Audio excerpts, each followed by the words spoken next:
Hi, and welcome back. I'm Monica Weitzel. We're here on Community Hotline in Gresham at MetroEast Community Media. We're going to end this show tonight talking with Outside the Frame. And to represent Outside the Frame, we have Neely Yosha and Talilo Marfil. Thank you both for being here. And how do you like our new set here? I love it. Is this nice? I didn't say anything about that before, but this is a brand new set here for Community Hotline, and I think it's pretty nice. Give it a 10. Give it a 10. Thanks, Talilo. Nice colors. So, Neely, you're the executive director and founder of Outside the Frame. Can you tell me a little bit about why you started this organization and what the background is on it? Yes. I was hired by Outside In to run their peer education program, and I thought, how do I engage a group of transient youth that have a lot of skills and ability and little tolerance for exercises and futility? How do I do something with them that matters? Okay. I'm the daughter of independent filmmakers from Israel. I've tried to do anything but movies my whole life. I was a political activist and everything, but it's in your blood, is that it? you can't escape your fate. I thought, let's make movies. There's something for everyone, but most importantly, the general public can then see what I see, how smart, articulate, creative, and hilarious these young people are. And so we did these intensive film projects and then screened them for the community in big gala screenings. And the community wanted to hear. We had hundreds of people lined up to see these movies. Isn't that great? So it's homeless youth, transient youth, telling their stories and actually creating the video themselves. Yes. They're not just on the film. They're actually doing the behind the scenes. Yeah, they learn the tools from pre-production to broadcast, how to make it, and they decide what stories to tell, and they instantly get invested, and it's hard work to it's long hours. You guys do it here, but they're also extremely invested in the stories that they want to tell, and they work together, and they learn the technical tools that they wouldn't have access to otherwise, but they also learn how to, the kind of soft job skills, how to work as a team, how to communicate with each other. And it's harder when it's harder when it's something that you care about, and it's easier when it's something that you care about. You've got the passion, so you keep up with it, but yeah. And it's worked as a gateway drug to completing GED, to going to college, to living independently, because they do something, they enjoy it, and it turns them on, and and become passionate about it. Yeah. So Talilo, you're nodding yes. So tell me about your involvement with Outside the Frame, how this all came about, and what's your background with this? Well, I became homeless at like 15, and I was in and out, like of outside in, like going through their services and stuff. And then I ended up doing a prison sentence at 19. I got out at 21. And when I got out, I didn't have no family here. I had like low self-esteem. I didn't think I was support at all, no support system. No, my whole family was in the Philippines, and I didn't have any, like, the only thing that supported me was Outside In, and I appreciated it because they helped me get into housing, like, really quick, and a lot of the counselors stayed in touch with me when I was locked up. A lot of the homies that, like, I even did dirt with when I was younger, they didn't even write me or nothing, but everybody from Outside In, like, sent me books and, like, all sorts of stuff. So, like, they stayed connected with me, and when I got out, they gave me housing, gave me a place to stay, gave me something to eat every day, and in education. But I didn't really take, like, education seriously or anything really seriously until I went through Outside the Frame. And Outside the Frame, they got me into KBOO. They helped me. What did you do for KBOO? What were you doing? Well, I had my idea for my piece. When you go through Outside the Frame collectively, you decide, like, you break out into groups and you decide what type of piece you want to do. And what kind of media, like video? Like as far as like video, like what type of video you want to make. You know what I'm saying? So my idea was a music video, and I decided to take music seriously, and I ended up going to KBOO to record my stuff, and that was like my first recording, and I got to be a director of it, not just like the star of it. Like I directed, I got others involved that were going through that program. It taught me a lot of leadership skills, and it also taught me how to follow, because there are things that I couldn't do. Like I can't do makeup, I can't do any of this stuff. I let people do what they're good at, you know what I'm saying? And he taught me a lot in that project because he came with this super ambitious music video, like 3 intersecting storylines, 20 locations. Yeah, I was like all over Very the place. ambitious. And I was like, Talila, how about one storyline? No, he had a super vision. hyper. So then I said, you know what? Go record the song. If you can record the song before we start, then we'll see. I thought that would throw him off. Keep him busy for a while. And then he shows up with the song, and I was like, oh my God, what am I going to do? I know what I'm going to do. I'm going to get out of his way and support him in making Do this. my thing. And it was incredible. Wow, Yeah. that's pretty impressive. And really, it does sound like you learned a lot. And really learning that you can't do it all yourself is a huge thing. Well, it didn't just teach me like a lot of like leadership skills and teach me a lot of things, but it also helped me believe in myself. And after that, like I put myself into college, and like now, like I run my own entertainment company. I've booked so many shows. I'm a peer mentor myself now, and I'm also on the board of Outside the Frame today. You know what I'm saying? You're on several boards, aren't you? I'm on like 4 different boards. I'm like all over the place, but yeah, it's crazy that like to look back and see where I was. I came out of like the recidivism rate is so high. I'm brown. I'm tatted up. I got 3 felonies. I can't get a job. And to have Outside the Frame put a camera in my hands and make me feel like what I record matters. Like I performed in front of like 700 people at the Armory Theater, and 700 people seen my video, and they put me in like on the front page of the media in the Oregonian, like that section. Like I was like, whoa, what the heck? So to go from like getting treated like an animal and like telling me when to sleep and all sorts of stuff, and like just feeling like I was nothing to feeling like I was everything, and I was meant, you know, meant to be. You're you know? important. I was you important. Have worth and that like made me just. I went to college. I started doing all sorts of stuff like music videos. Now I'm in a position where I'm helping other people and other youth. And doesn't that feel good? It feels great. Yeah. It feels like I didn't go through that. I didn't bleed for nothing. You know. Yeah. That's like that would suck to bleed, and then like you don't learn. Yeah.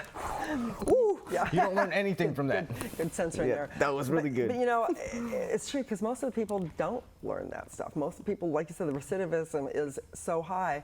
People, you know, they go back. Well, I would have went back though. That's the thing. Yeah. Like it was because of organizations like Outside the Frame and the opportunities and community and resources that kept me out. And unfortunately, a lot of people that go in or the people that are homeless don't have those. Like I've seen so many kids die from overdoses. I've seen so many kids go to jail, and so many kids that are homeless because they don't have these organizations and these opportunities. That's why Outside the Frame is important. That's why. You're a walking testament right there to it. I mean, and that's great. And so this program was born at Outside In, and that does so many amazing. Yeah, they've been around forever. They Yeah, were around when I was in high school. It's been a long time. And so now we became our own organization, so that we you're can, your own 501c3 now. yeah, so that we can focus on providing these film workshops to the youth that need them. And we also provide production services to organizations that need a voice. But there are a lot of incredible organizations, and Outside In is at the top of the list, helping young people. But unfortunately, because of the economy and they have to focus on the basic needs, the food, shelter, case management, addiction services, all these critical important things. And then we come in and we complete it with the tip of the Maslow pyramid, the self-expression, the self-actualization. You need to have the creative outlet to live, you know? Yeah, you do. It's a therapeutic intervention. You know, you tell your story, and then you see it and you realize what it is that you were going through, and these workshops are a safe space to work through all these things, in addition to the job skills you gain and the technical training that you get. These young people have so much potential and so many skills. They are totally able to integrate into society and contribute probably more than you or I, because they've been through some things. And they have some great stories to tell, some really important stories to tell. And in such creative ways. Yeah, yes. And you brought a trailer, I believe, or what do you call it, a trailer for a film called Lost Boys of Portlandia. Yes. And that's going to be screening soon, so I want to talk about that, but I think we should take a look at that now and give people a flavor for what that's all about. Let's roll it.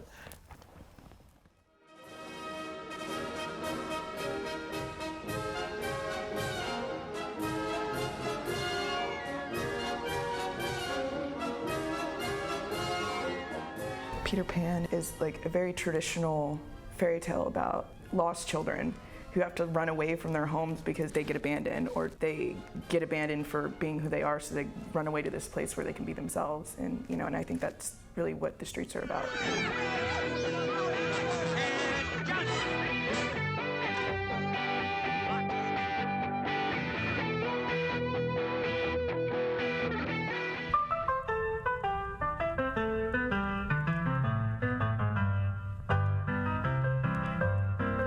I think that giving somebody a creative outlet gives them the opportunity to learn how to like exist.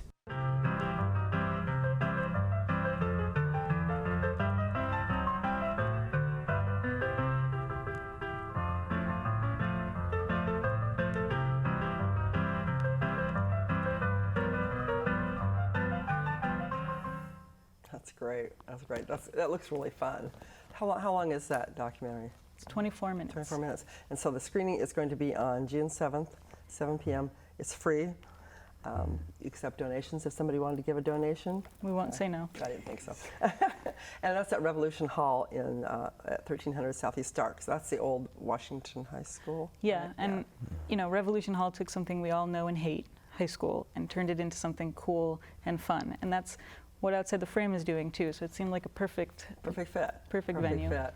And the evening will be, we will screen some short films that we did for Outside In recently, health films, about how to sign up for healthcare, about the transgender health clinic, and other things. I was like, all right, guys, we have some pretty boring subject matter to make films about, that films that you guys would want to see too, and they blew it out of the park. They Really? made like I haven't we have a seen Wizard of Oz homage with original lyrics. There's a film noir. There's a drama. So they're I'm taking adding titles to it too, so I'm watching them. They're really actually funny. It sounds great. So some short films, and then the documentary. This will be wonderful. So 7 p.m. on June 7th, and free for all ages. Yep. Yep. And the documentary is about the young kids making their own version of Peter Pan, as a way to talk about, because the dilemma in Peter Pan is if to return to leave Never Never Land or stay there, and that's kind of what the homeless youth face, right? It's how do we get out of the situation we're in? Yeah, because that's a tough one. Yeah. So this really not only gives homeless youth the skills and a lot of skills, and like you said, the hard and soft skills, but also allows them to tell their stories. Yeah. Yeah. In a fun way. Well, it also gives them like and people from the outside, like a look into the life, and to know that it's not us against them. It's not just somebody that's panhandling on a corner. It's all of our it's all of our responsibility to support this. Yeah, we're a community. We're almost out of time. Any last words? Anything you want us to know about Outside the Frame or about this screening? Come out and see the screening. It really is a great showcase of what we're about, and it's going to be a really fun evening. And MetroEast has been really proud to be associated with that and help out with some of the equipment. MetroEast is awesome. Thank you. I love Thank you. MetroEast. So you've done a great job, both of you. So thank you very much. Thanks for being here today. Thank you for having us. I'm looking forward to it. I will see you on June 7th. Cool. Right. Thanks so much for watching Community Hotline tonight. I hope you found something that interests you, that you want to pursue, either volunteering or attending an event, but just being part of the community. I'm Monica Weitzel. We'll see you here next week. Good night.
community media is to us is literally our lifeline to what's going on in the lives around us. The absolute most important thing that happens in your neighborhood. People's local communities are usually what's most important to them. Because we're the faces, the smiles, the peoples, and the personalities of the community. To not only give people a voice, but to have their voice heard.